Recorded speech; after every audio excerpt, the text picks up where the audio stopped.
जी मैं नदीम सिद्दीकी मेट्रो पाकिस्तान के साथ इस वक्त मौजूद हूँ मैं ज़फ़र अब्बास दुनिया भर में जाना पहचाना नाम है और ज़फ़र अब्बास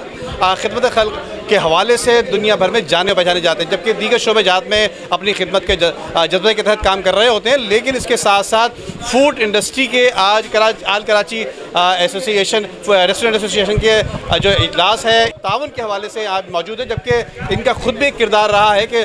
भूखे को पेट भराने के हवाले से ख़ासतौर पर रमज़ान हो, मुहर्रम और दीगर हवाले जो हैं वो उस हवाले से मुख्तलिफ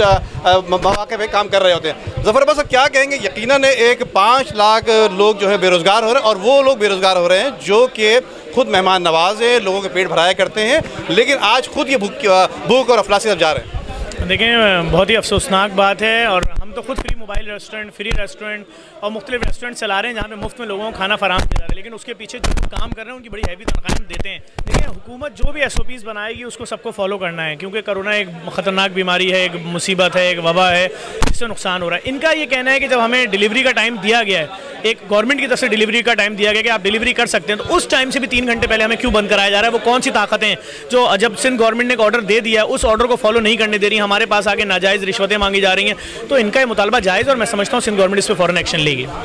ये थे ज़फ़र अब्बास जो बता रहे थे यकीनन इनको जो टाइम दिया गया है रेस्टोरेंट खोलने के हवाले से और ख़ासतौर पर टेक अवे के हवाले से उसके मुताबिक भी जो वो इनके मौक़े फराहम नहीं किए जा रहे, बल्कि 3 घंटे पहले ही जो है इनके रेस्टोरेंट को बंद किया जा रहा है। यही बड़ी तकलीफ बात है और उनका मुतालबा ये भी है कि आल कराची रेस्टोरेंट एसोसिएशन के साथ मिलकर ताकि सिंध गवर्नमेंट जो है इनके साथ ताउन करे। जी।